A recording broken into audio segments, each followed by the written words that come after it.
बोलो शेरा वाली मैया की जय। बोलो सच्चे दरबार की जय। बोलो आदि शक्ति माता भवानी की जय। व्यास जी बोले, उस ब्राह्मण का वचन सुनकर सुंदरी शशिकला प्रेम विभोर हो गई और वह ब्राह्मण इतना कहकर शांत भाव से उस स्थान से चला गया। उस श्रेष्ठ ब्राह्मण के चले जाने पर वह सुंदरी पूर्व अनुराग से तथा विप्र की बातों से प्रेमातिरेक के कारण अत्यधिक अधीर हो उठी। तदनंतर उस शशिकला ने अपनी इच्छा के अनुसार चलने वाली एक सखी से कहा कि रस से अनभिज्ञ तथा उत्तम कुल में उत्पन्न उस राजकुमार के विषय में सुनकर मेरे शरीर में विकार उत्पन्न हो गया है। इस समय कामदेव मुझे अत्यधिक पीड़ा दे रहा है। अब मैं क्या करूं और कहाँ जाऊं? जबकि मैंने स्वप्न में दूसरे कामदेव के सदृश उस राजकुमार को देखा है। तभी से विरह में से आकुल हुआ हो मेरा यह कोमल मन अत्यधिक संतप्त हो रहा है। हे भामिनी, इस समय मेरे शरीर में लगा हुआ चंदन विष के समान, यह माला सर्प के तुल्य तथा चंद्रमा की किरणें अग्नि सदृश प्रतीत हो रही हैं। इस समय महल में, वन में, बावली में तथा पर्वत पर कहीं भी मेरे चित्त को शांति नहीं मिल पा रही है।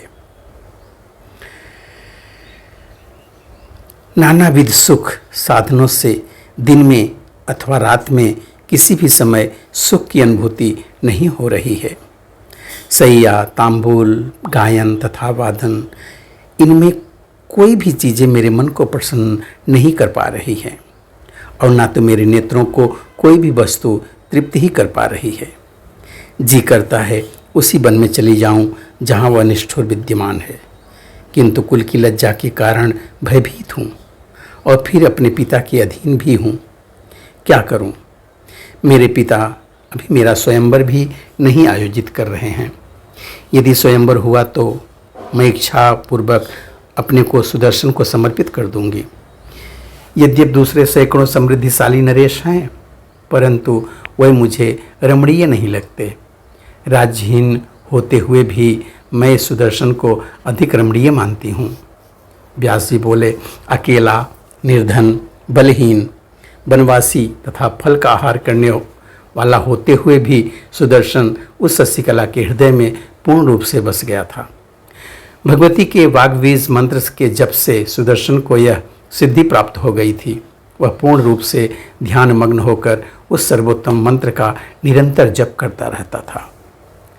एक बार स्वप्न में सुदर्शन ने उन अव्यक्त रूप पूर्ण ब्रह्म स्वरूपा जगत जननी विष्णु माया तथा सभी संपदा प्रदान करने वाली भगवती अंबिका का दर्शन किया।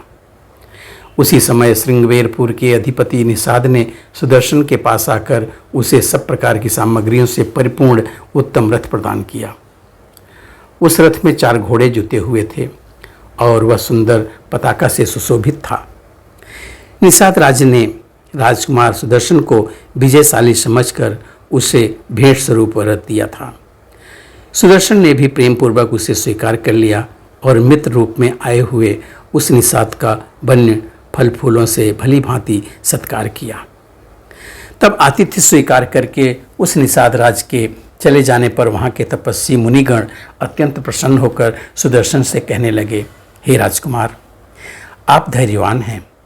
भगवती की कृपा से थोड़े ही दिनों में निश्चय ही आप अपना राज्य प्राप्त करेंगे, इसमें संदेह नहीं है। हे सुव्रत, विश्वमोहिनी और वरदायिनी भगवती अंबिका आपके ऊपर प्रसन्न हैं। अब आपको उत्तम सहायक भी मिल गया है, आप चिंता ना करें। तत्पश्चात उन व्रतधारी मुनियों ने मनोरमा से कहा, हे सुचिस्मिते, अब आपका पुत्र सुदर्शन शीघ्र ही भूमंडल का राजा होगा। तब उस कोमलांगी मनोरमा ने उनसे कहा, आप लोगों का वचन सफल हो। हे विप्रगण, यह सुदर्शन आप लोगों का सेवक है। सच्ची उपासना से सब कुछ संभव हो जाता है, इसमें आश्चर्य की क्या। किंतु उसके पास ना सेना है, ना मंत्री हैं, ना कोष है और ना कोई सहायक ही है। ऐसी दशा में किस उपाय से मेरा पुत्र राज्य पाने के योग्य बन सकता है? आप लोग मंत्र के पूर्व वेत्ता हैं अतः आप लोगों के आशीर्वाद से मेरा पुत्र निश्चय ही राजा होगा, इसमें संदेह नहीं है। व्यास जी बोले, रथ पर सवार होकर मेधावी सुदर्शन जहाँ भी जाता था वहाँ वह अपने तेज से एक अक्षौणी सेना से आवृत प्रतीत होता था। हे भूप, यह उस बीज मंत्र का ही प्रभाव था, दूसरा कोई कारण नहीं था, क्योंकि वह सुदर्शन सर्वथा प्रसन्नतापूर्वक उसी मंत्र का जप किया करता था। जो मनुष्य किसी सद्गुरु के कामराज नामक अद्भुत बीज मंत्र ग्रहण करके शांत होकर पवित्रतापूर्वक उसका जप करता है, वह अपनी सभी कामनाएं पूर्ण कर लेता है।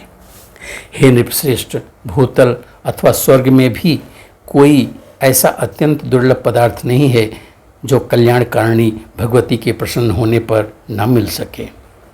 वह महान मूर्ख, भाग्यहीन तथा रोगों से व्यथित होते हैं जिनके मन में जगदम्बा के अर्चन आदि में विश्वास नहीं होता। हे कुरुनंदन, जो भगवती युग के आदि में सब देवताओं की माता कही गई थी, इसी कारण आदि माता इस नाम से विख्यात हैं। वही बुद्धि, कीर्ति, धृति, शक्ति, लक्ष्मी, श्रद्धा, मति और स्मृति आदि रूपों से समस्त प्राणियों में प्रत्यक्ष दिखाई देती हैं। जो लोग माया से मोहित हैं वे उन्हें नहीं जान पाते। कुतर्क करने वाले मनुष्य उन भुवनेश्वरी भगवती शिवा का भजन नहीं करते। ब्रह्मा, विष्णु, शिव, इंद्र, वरुण, यम, वायु, अग्नि, कुबेर, त्वष्टा, पूषा, दोनों अश्विनी कुमार, भग, आदित्य, वसु, रुद्र, विश्वेदेव एवं मरुदगण, ये सभी देवता सृष्टि पालन तथा संहार करने वाली उन भगवती का ध्यान करते हैं। ऐसा कौन विद्वान है जो उस परमात्मिका शक्ति की आराधना न करता हो। सुदर्शन ने सभी कामनाओं को पूर्ण करने वाली उन्हीं कल्याणकारिणी भगवती की आराधना की और उन्हें जान लिया था। वह विद्या तथा अविद्या स्वरूपा भगवती ही ब्रह्म हैं और अत्यंत दुष्प्राप्य हैं। वह महाशक्ति योग द्वारा ही अनुभव गम्य हैं और मोक्ष चाहने वाले लोगों को विशेष प्रिय हैं। उन भगवती के बिना परमात्मा का स्वरूप जानने में कौन समर्थ है। जो 3 प्रकार की सृष्टि करके सर्वात्मा भगवान को दिखाती है, उन्हीं भगवती का मन से सम्यक चिंतन हुआ राजकुमार सुदर्शन राज्य प्राप्ति से भी अधिक सुख का अनुभव करके वन में रहता था। उधर उस शशिकला भी काम से निरंतर अत्यधिक पीड़ित रहती हुई नानाविध उपचारों से किसी प्रकार अपना दुखी शरीर धारण किए हुए थी। इसी बीच उसके पिता सुबाहु ने कन्या शशिकला को वर की अभिलाषिणी जानकर बड़ी सावधानी के साथ स्वयंवर आयोजित किया। विद्वानों ने स्वयंवर के 3 प्रकार बताए। वह क्षत्रिय राजाओं के विवाह हेतु उचित कहा गया है, अन्य के लिए नहीं। उनमें प्रथम इच्छा स्वयंवर है, जिसमें कन्या अपने इच्छानुसार पति स्वीकार करती है। दूसरा पर्ण स्वयंवर है, जिसमें किसी प्रकार का पर्ण शर्त रखा जाता है, जैसे भगवान श्री राम ने जानकी के स्वयंवर में शिवधनुष तोड़ा था। तीसरा स्वयंवर शौर्य शुल्क है, जो सूरवीरों के लिए कहा जाता है। नृपश्रेष्ठ सुबाहु ने उनमें इच्छा स्वयंवर का आयोजन किया। शिल्पियों द्वारा बहुत से मंच बनवाए गए और उन पर सुंदर आसन बिछाए गए। तत्पश्चात राजाओं के बैठने योग्य विभिन्न प्रकार के सभा मंडप बनवाए गए। इस प्रकार विवाह के लिए संपूर्ण सामग्री जुट जाने पर सुंदर नेत्रों वाली शशिकला ने दुखित होकर अपनी सखी से कहा कि एकांत में जाकर तुम मेरी माता से मेरा यह वचन कह दो कि मैंने अपने मन में ध्रुव संधि के पुत्र पति रूप में वर्ण कर लिया है। उस सुदर्शन के अतिरिक्त मैं किसी दूसरे को पति नहीं बनाऊंगी, क्योंकि स्वयं भगवती ने राजकुमार सुदर्शन को मेरा पति निश्चित कर दिया है।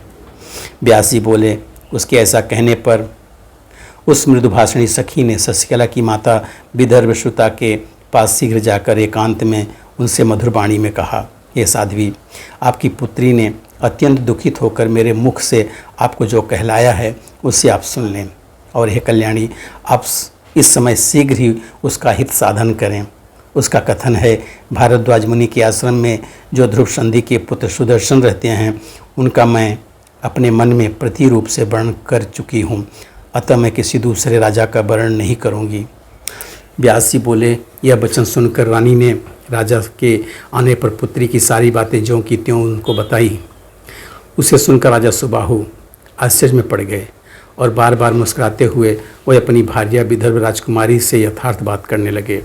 हे सुभ्रु, तुम तो ये जानती ही हो कि वह बालक राज्य से निकाल दिया गया है और निर्जन वन में अकेले ही अपनी माता के साथ रहता है। उसी के लिए राजा वीरसेन युधाजित के द्वारा मार डाले गए। हे सुनैने, वह निर्धन योग्य पति कैसे हो सकता है? शशिकला से कह दो कि बड़े से बड़े प्रतिष्ठित राजा इस स्वयंवर में आने वाले हैं, अतः उनके प्रति ऐसी अप्रिय बात वह कभी भी ना बोले। इस तरह से यहाँ पे तृतीय स्कंद का 18वां अध्याय पूरा होता है। बोलो सच्चे दरबार की जय।